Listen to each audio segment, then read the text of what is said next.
start off with Maxwell, who's really going to try and address the question of the conference. Maxwell, most of you know Maxwell. He's, by training and background and profession, an environmental journalist from West Africa, from Ghana. He's also a lecturer in sustainable development at Sheffield Hallam University and the policy and advocacy officer for Shabib, plus lots and lots of other things as well, including organising a Black Men's Walking Club out of Sheffield, sitting on the Ramblers Association, and generally causing trouble where he goes. And a great asset to us in the city. So Maxwell, can you kick us off, please? Okay. I just have to sit down and talk, and there's no microphone, so I have to magnify my voice. First of all, I just have to say thank you for committing this day, because I know Saturdays are always very important days for everyone. And for you committing your Saturday to come here alone demonstrates your commitment to this event, really. And I would like, first of all, to thank the Academy for Community Leadership, especially Respected, for making this event to happen, really, and for everyone for coming. I've titled my talk this morning, The Big Environment Debate, What is in it for BME People? When I talk about BME people, I mean black and ethnic minority people, because Britain is a multicultural society now. And we've come from various parts of the world, and now we live in Britain now. So it's our environment. But what is in this environment for us? That's what I want to address this morning. So why are we here this morning? Why are we here? Right, we are here because we have a common purpose. And that is because it's our environment. Wherever you live in this world, it's your environment. We live in Britain now, it's our environment. However, there are some problems we face in the environment that we want to challenge. So I've titled it Challenging Organizational Culture. How come that some organizations are so inclusive and others are not? Or how can organizations become inclusive? In 2004, the UK government, through DEFRA, that's the Department for Rural and Agricultural Affairs, reviewed its Sustainable Development Strategy. It was titled A Better Quality of Life, based on findings aimed at tackling social inclusion and environmental inequalities faced by BME communities.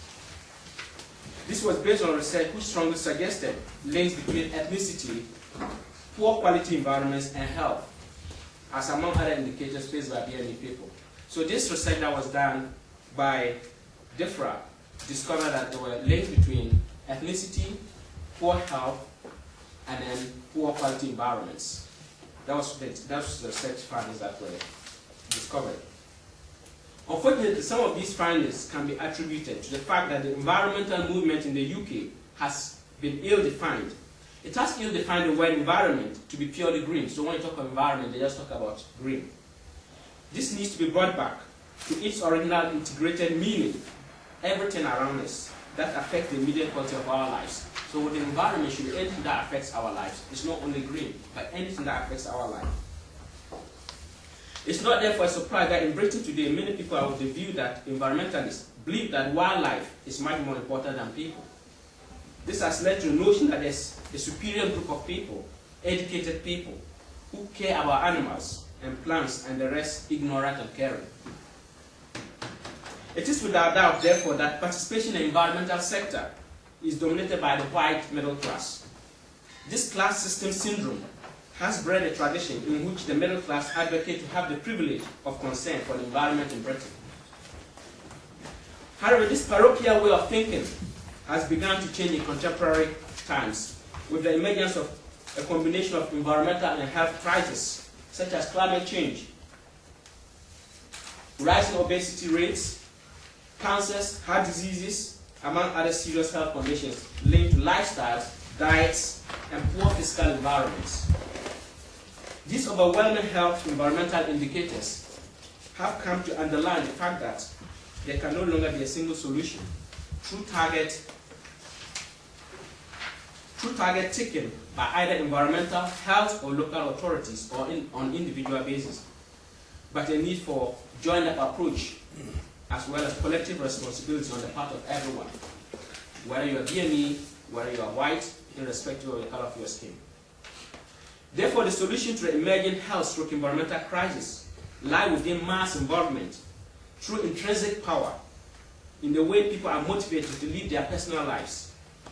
With the turn off of each light switch, each step to the local shop, or a child opting to walk to school, there's no power through control, but there's subtle power of consciousness.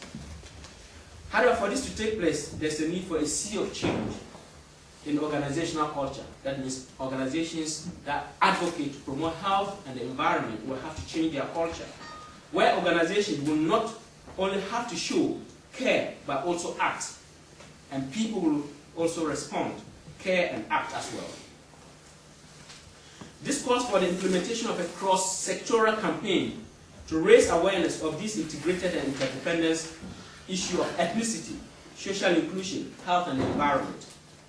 Unfortunately, at present, there's no such shared framework with the environment and health sectors to tackle the impact of environmental and social inequalities, especially among BME communities.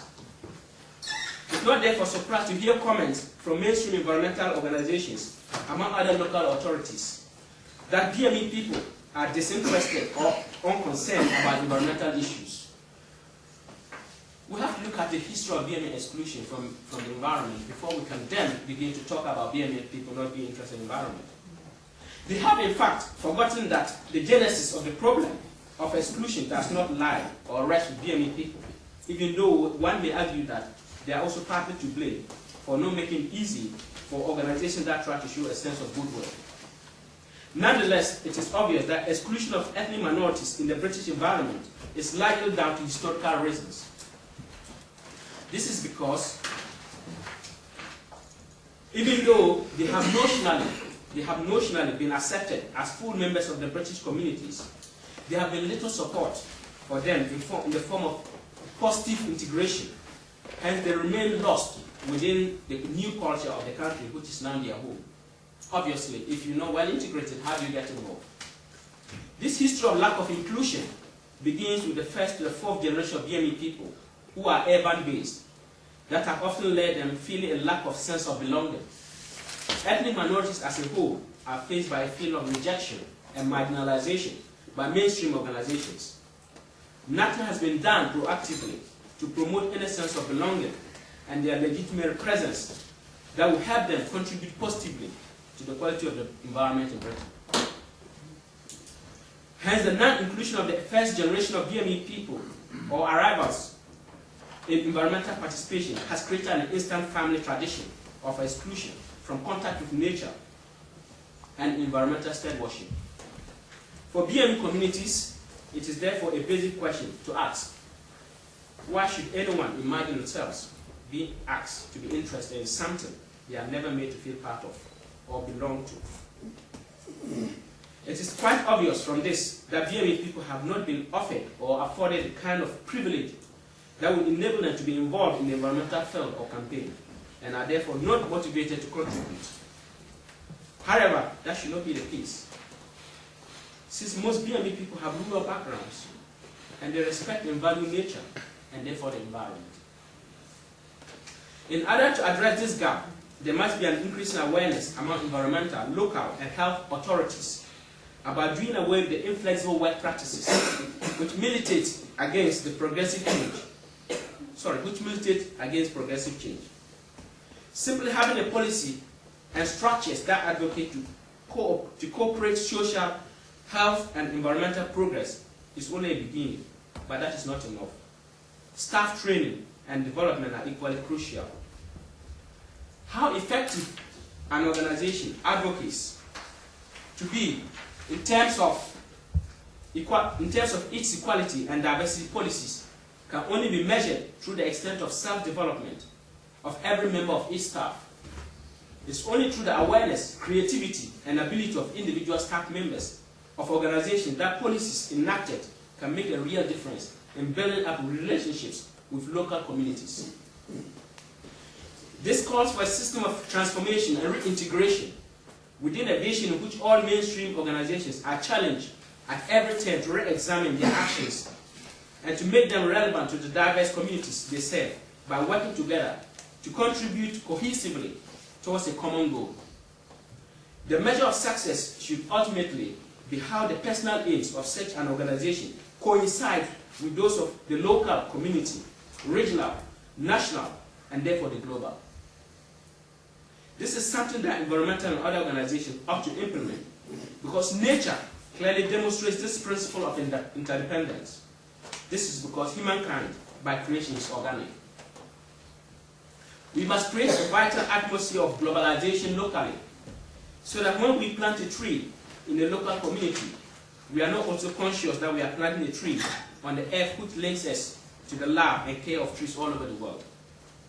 We are not only building a climate in which participation by all can take place, but that we are also building within local communities something very vital for the future of survival of mankind. Participation by ethnic minorities in a wider context provides cross-cultural skills and widens visions, and also makes our emotions as human beings to be vitally linked to those seemingly far away events we see on television to be immediate and compelling.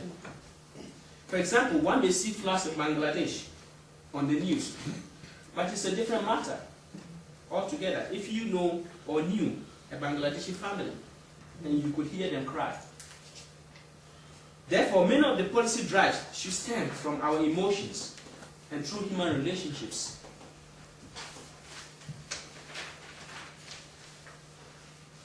There's a need to draw parallels between the concept of multiculturalism and the wider ecosystem. This is because in today's Britain, there's total misinterpretation of multiculturalism as a concept that erodes unique cultures, instead of being viewed as a central idea of uniqueness. Multiculturalism is about diversity and unity, just as biodiversity has come to mean or to be recognized as crucial within interacting ecosystems. The important point to get across here is that every single species, whether human beings, flora and fauna, that's plants and animals, have a role to play in the ecosystems that we are all part of. As individuals, we can carry out many interacting activities. We cannot escape being part of families, communities, or nations, which also have their own characteristics and behavior, with each piece contributing to the function of the whole family. We are like one large ecosystem, operating within and with the other ecosystems that make this planet Earth. By defining multiculturalism in this way is something I believe environmental organizations, health and local authorities should find it easy to take on board as a constructive and productive concept, because the value of habitats is about recognizing the importance of encouraging the diversity of unique combinations in nature. The people regarded as ethnic minorities are simply the continuity of the different people living on Earth, on this Earth. People who in fact represent the majority of cultures the world over. Events in our contemporary world recognizes this, and we all only have one home, that is planet Earth. Life in our world is sustained by a beautiful, interconnected web of different relationships, demonstrating the law of unity in diversity. This is epitomized by our different customs, cultures, manners, habits, ideas, opinions, and dispositions, which embellishes the world of humanity. Diversity is a key to our survival. It confers stability, resilience, adaptability, and the capacity for regeneration and integration. I would like to conclude by saying there are hidden energies and talents latent within ethnic minority people that constitute a vast resource yet to be tapped. Although there's a sense of goodwill within some organizations to promote inclusion, however, this can only be switched on into action through a deepened understanding of equal opportunities and diversity, leading to concrete expression through the development of a specific strategy to address ethnic inclusion. There's no such thing as a pure environmental initiative. All environmental initiatives have a social, economic, and cultural bearing. They all have different potential to impact on the quality of life of particular social groups, depending on how these dimensions are taken on board. In BME communities, it is a combination of environmental engagement with social, economic, and cultural aspects that attract people. That is linking health, the environment, the natural environment as central themes to BME inclusion. The environmental sector especially needs to diversify its workforce. Unlike other sectors, it is still perceived as white middle class. At present, the sector is not perceived as diverse, and this impacts on its ability to be trusted to take on issues relating to diversity and BME concerns. Therefore, economic benefits such as training, employment, and second-man schemes should be linked to environmental projects that are accessible to BME communities. As of now, research indicates that there's no real opportunity to share best practice and evidence for the delivery of social and environmental inequality in Britain relating to the BME community. It is in the light of these pertinent issues that speakers from the various organizations are here today to tell us how they are either addressing or attempting to address the following key themes: employment, health, environmental impact, education, and training in relation to the question, the big environmental debate, what is the need for BME? Thank you.